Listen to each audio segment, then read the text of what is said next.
Hello, Forgotten Fictioners. How are you all? Redundant question?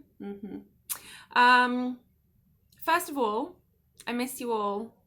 I hope that you're all doing okay.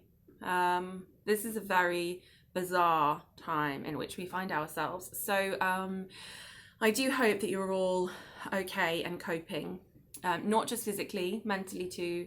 This is really challenging for everyone. And if you are struggling with the stress, with the anxiety and the panic, or cabin fever is setting in and you're starting to twitch or contemplating divorce, then do reach out and let us know. It's really important for us not to feel alone right now. And thank you all so much for your feedback on my email last week. Officially, the line from Waterstones is that we won't be back at Gower Street until July. But the way things are going, it might actually be, longer than that. So I do feel it's really important for us to try and keep the club going as best we can. I know it's not going to be the same, but at least if we can still find a way to connect with each other and talk about the books that we love so much, then at least that's something. So this is the plan. It does seem from the feedback that I've had from you that YouTube is probably the most accessible way to do this. So what I will do is once a month, I will post an introduction video. So I will introduce the theme and the novels that we're reading. I'll share with you the thoughts that I had very briefly and discussion points, which I would normally bring to book club. And then you guys will have roughly a week or so to get back to me with your comments and your thoughts and your insights and all those brilliant things that you bring with you to book club. And on the evening that we would normally meet, so that's the last Wednesday of every month, at 6:30, I will do a live stream and I will present everyone's comments to the group. So basically, you can get in touch with me on email or Twitter or Facebook or reply to the video on the Forgotten Fiction channel. And I will be able to share everyone's comments on a live stream. If you let me know that you're listening, then I can say hi, tell me where you're listening from, that kind of thing. So at the moment, that seems like the best thing to do. And it seems like it's the best way for people to take part. I'm really keen to not leave anyone out, especially those who aren't on social media or who might not have the tech for all of that video conferencing stuff. I mean, I struggle with this. So, let's just keep it simple. So it might evolve over some time, but let's just give it a go. The other thing that I thought was actually really a positive is that if you haven't been to Forgotten Fiction for a while, hi, welcome back, and it would be great to have your comments as well. And I will also post this video on Twitter and Facebook so that if anyone has ever wanted to come to Forgotten Fiction but lives too far away, they can also be part of the discussion too. So that's an actual added benefit, which I think will be really amazing. So I don't know how it will work, but let's just give it a go. Okay, to the books. Our theme for the month is Notes on a Scandal.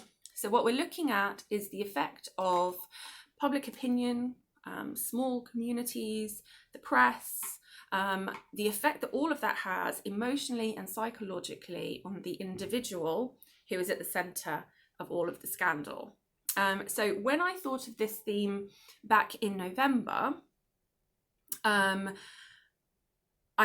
obviously wasn't aware of what would happen over the coming months. And we have seen some really horrific, tragic, horrible things happen in the press that actually makes the reading of these two novels kind of even more chilling and even more prescient.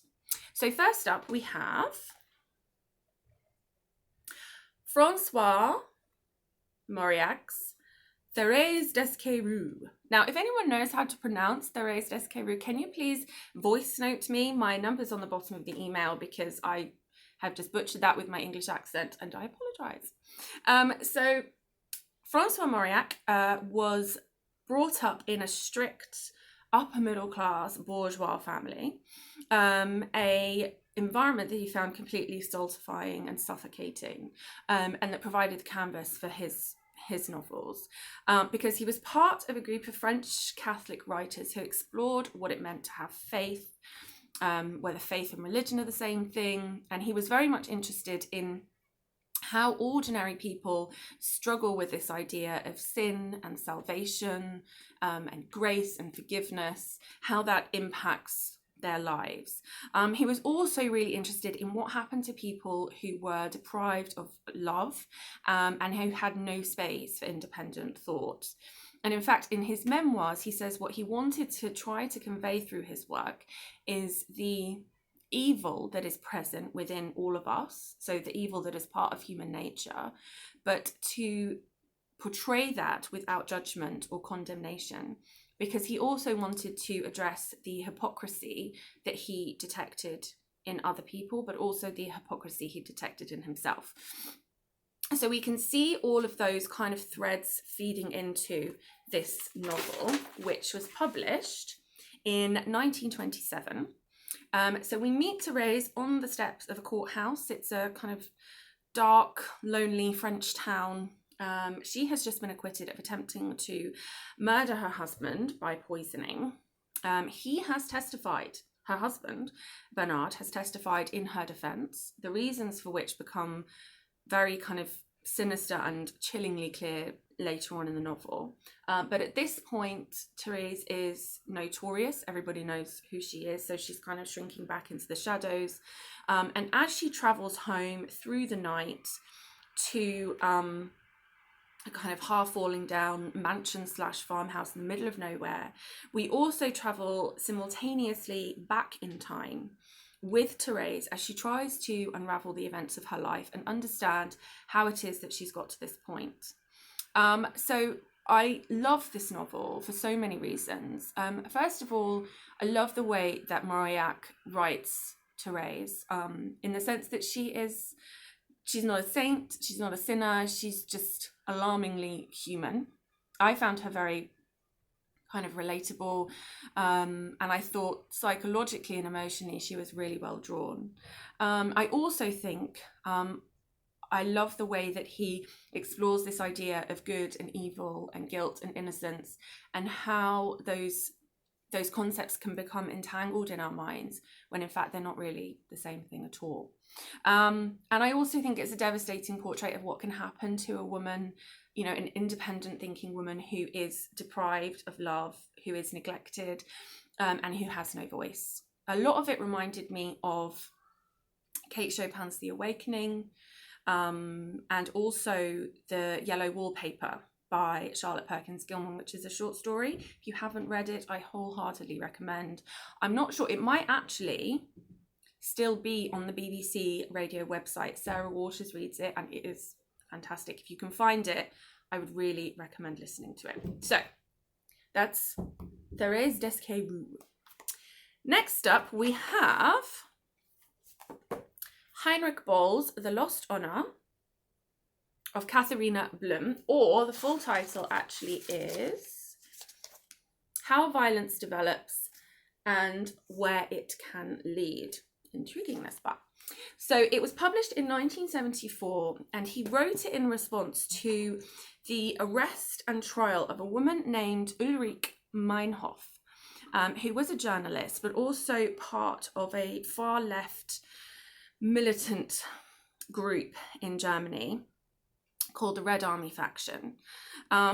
It's very interesting to read about her in light of this novel. So essentially she was arrested in 1972, we imagine whilst Boll was writing the novel.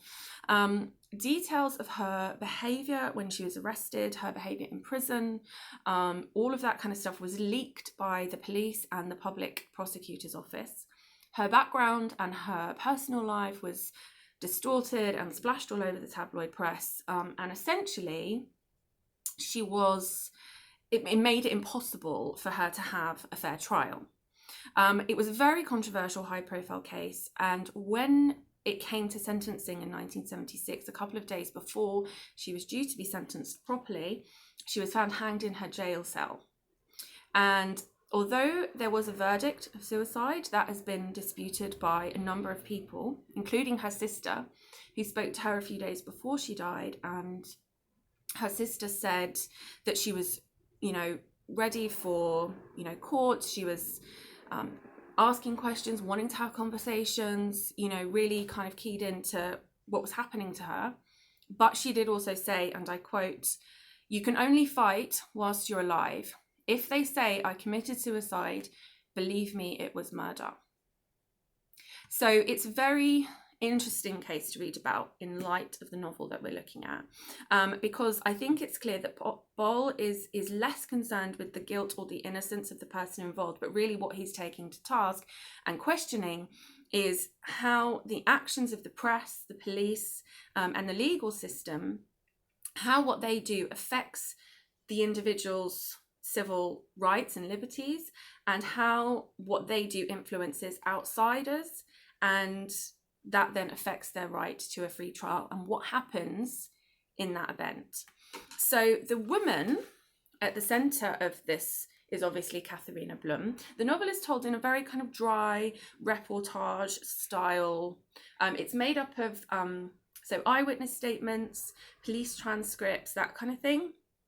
And so Katharina is hardworking, she's independent, intelligent, kind, and basically her life disintegrates in the space of 4 days. So we learn on page 3, so it's not a spoiler, that she attends a dance on a Wednesday evening, and by Sunday she has shot and killed a reporter in her home.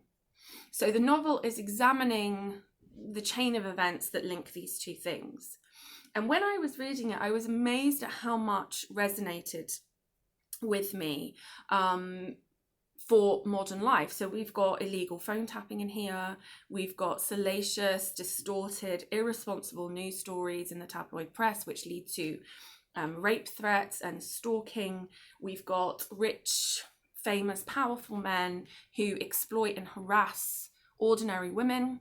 And these, you know, the fear that these ordinary women have that they're not going to be believed if they speak out. So there's so many links to the kind of stuff that we still see.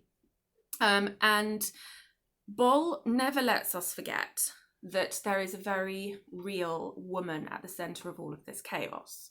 In fact, there's a quote near the beginning that I really love. One of Katharina's friends, she says, "They'll destroy that girl. If not the police, then the news," which is the name that he gives for the tabloid press. "And when the news is finished with her, it will be the public." So we're also reminded of our part as the reader, the spectator, our part in this conversation, in this event. And that makes for a very kind of chilling, thought-provoking read. I also, surprisingly, found it funny in places because the style is so dry. That kind of sense of humor appeals to me. It's very dry, and I found some of it very funny, and I wasn't expecting it, but it reminded me of something I think I saw on Twitter. It was a woman who'd written a memoir about childhood trauma, and the interviewer said to her, "I was surprised how funny it was." And she said, "Well, I don't trust memoirs or writings about trauma if there's no humor in it. Because actually humor is the way that we deal with stuff as humans. We have to find the humor or the lightness in it, otherwise it becomes too much." And so I definitely saw that in the book, but I also think that's true now. We have to find things to laugh about because, you know, we'll all be insane by the time this is over. So, yeah, I have a lot of love for this book. Okay, points for discussion. Now, I kind of feel a little bit like I'm setting essay questions here, and I really don't mean to. Please don't feel that you have to answer these questions. But normally, what I do when I'm prepping for book club, as I'm reading the book, I'm just jotting down stuff that I think we could talk about. So that's what this is. You obviously just bring whatever it is that you think, but just a couple of things to think about. So if we go to the Mauriac first, what did you make of the introduction? I found the introduction very bizarre. I was talking with Melanie Florence on Twitter about it, and we both agreed it's a strange introduction. So first off, if you don't want to know Therese's ultimate fate, then don't read the intro. Wait until you finish the novel, because he gives it away. But it is strange, so I would be interested to know what you think. What did you make of Therese herself? As a woman, as a criminal, Did her descent into poisoner make sense for you? And were you with her all the way? Or did at any point any of you switch to Team Bernard? I have a feeling that some in our group, mentioning no names, may sympathise slightly with Bernard. I mean, after all, his wife has been giving him arsenic. So is his behaviour justifiable, understandable? I don't know. I'd love to know what you think. What about the secondary characters? So I was thinking particularly of Aunt Clara, who I loved, and Anne. What did you make of them? And did her relationship with Jean and the effect that he had on her life and what happened, did that all kind of ring true to you? I also felt that Mauriac was making a point about community and how in order for us to function as a community, in order for us to be happy, a certain level of ignorance is involved. And that brings the question of how much we can actually take as humans. We have at the moment an overload of information, and how much do we need to be switched off from it? And I think that Mauriac was saying something about that with this novel. And finally, there were lots of descriptions of atmosphere. For me, the book is very atmospheric, and that's important to me. For me, I can tell if a book has resonance with me after I finished. I don't necessarily know it whilst I'm reading, but afterwards, if I can kind of look at the book or the title or remember it in my head, then the world pops up here, kind of like a little thought bubble, and I can see the whole world described in the book, and that for me is really important. So what did you make of the atmosphere that he manages to create? Moving on to Katharina, how did you cope with the style of the novel, the way that it was written? I remember thinking before I read it that I expected it to be a kind of first person account, or at least third person, focusing very much on Katharina and her experiences, whereas actually it's much more detached than that. Did that work for you? Did you find it jarring? Why do you think you chose to write it that way? What did you make of Katharina herself, considering the woman that it was written, that it was based on, or the response that he was writing about? She's very good and pure and innocent. Why did he write her that way? Did you see her that way? Or was he just simply trying to say, look, it doesn't matter. You can overcome all sorts of horrible things. You can be exemplary and you can still be destroyed if someone chooses to destroy you.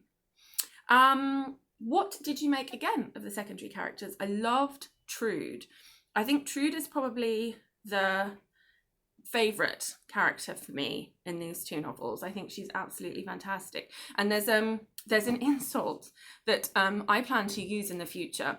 So they're at a party and Trude is, her life is disintegrating because of her connection with Katharina. And her husband is losing it. He's stopped washing and, all that kind of stuff. So one of her friends, her fake friends, and we all have a fake friend or two, comes up to her at a party and says, oh, I'm so sorry for your trouble, super fake. And Trude just looks her in the eye and says, you can take your sympathy and put it right back in the fridge where you keep the rest of your feelings. It's great, huh? I plan to use that one day. So I loved her.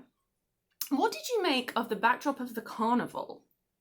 I thought that was a very interesting. Why did he choose to set it against that backdrop? Does it link back to what we were saying about Therese, about this collective ignorance, this collective blindness, this everything is fine and we're just going to carry on?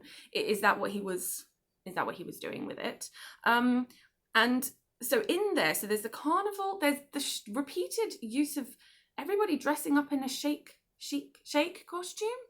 Why was that? Is this important in German festival carnival life? Everybody dresses as a sheik. I didn't understand that. So if you have thoughts, I'd love to know.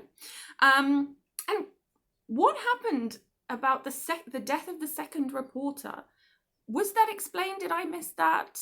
I couldn't quite see the link. So if anyone has an insight, I'd love to know. So then if we link the two, they're both Whydonites. So we know from the get-go that Therese has been poisoning her husband, and we also know that Katharina has shot and killed a reporter. So they are looking at the events that lead to these things. Does that work for you in terms of narrative and in terms of suspense and keeping you connected to the story and turning the page? They also seem to demand a lot of work from the reader.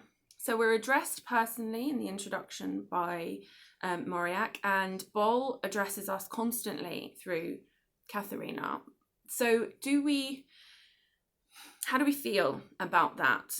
The fact that we are asked to really put ourselves and be present as we're reading the stories. Again, does that work for you? I also think that both novels highlight what it means to be a difficult woman. So they're both kind of tasked with being too intelligent, too independent. Katharina has no sense of humour. Teresa has no motherly instincts. And they're both considered difficult, controversial women. Do you think their fates would have been different had they just kind of knuckled under? Do you have any thoughts about the eventual fate of the characters? I know we've had discussions about this at Forgotten Fiction as to whether you should think about what happens to the characters after you turn the final page. But I can't help it. I always do. So I'd love to know what you think about that. And finally, both were made into films. So if you've watched the films, do you recommend them? I foresee a lot of film watching in our immediate future. So if you do, I'd love to know. Okay, so that's it for the month. Notes on a Scandal, everyone. I can't wait to hear what you guys have to say. I'm so excited to hear your thoughts on the novels and kind of get everything together to be able to present it to you next week. So do send your comments. I will do a live stream for you all on the 1st of April at 6:30. And then after that, we will revert to the last Wednesday of every month. But for next week, it will be the 1st of April at 6:30. I will send out a reminder. Our cocktail for the month. Forget the books. This is the most important thing. Cocktail. Okay, our cocktail for the month is a sour cherry gin fizz. Okay, so it's inspired by the pines of Angelus, where Therese lives, which obviously gin is perfect for. It's a very herbaceous, juniper, piney scent and taste. And then the sour cherry comes from the bottle of cherry liqueur that Katharina throws against the wall in frustration. So you may want to throw your cherry liqueur at the wall and just drink the gin neat, or add it to the cocktail, whatever you want. I would infuse the cherry liqueur or the sour cherry syrup with thyme and sage. Then you just add lots of ice, top with sparkling water and a squeeze of lime, or if you're feeling fancy, Prosecco. Okay, finally, what I would like to do is have a slot at the end, a small slot, for book recommendations on a similar theme. Now, I have wanted to do this since the beginning of Forgotten Fiction, but I have never gotten around to it because we always talk far too much, which is great. But it means now we're doing this in virtual space. It doesn't matter. So if you have read any books that you think fit the theme or other books by the authors, then please do send them along and I will share them with everyone. On that note, just briefly, a couple of books I've loved this week. The Summer Birdcage, how beautiful is that cover? So A Summer Birdcage, this is Margaret Drabble's debut novel from 1963. It is delightful. I wholeheartedly recommend this. This is just a piece of escapism and I loved it. Not escapism, My Madness and Other Writings by Anna Kavan. So those of you who are Forgotten Fiction alum will remember Anna Kavan from, I think it was our second book club. We did a surrealist theme with Anna Kavan's Ice along with Leonora Carrington's The Hearing Trumpet. I loved Ice so much. I love Anna Kavan's writing. So this is a selection of her writing from 1940 to 1970. It's brilliant and strangely enough becomes more relevant with each passing day. And finally today I have started Anne Bridge, Peking Picnic, which was published first in 1932 and made her a household name, but she is currently out of print. So I'm really excited to read my first Anne Bridge, and I will let you know what I think. Okay, that's it. Thank you everyone for listening. Thank you for trying this experiment with me. Let me know what you think. If you have any ideas for an improvement, please let me know. You know I'm always open to kind of suggestions. So I am sending you lots of love and lots of light and lots of happiness. Happy reading, my friends.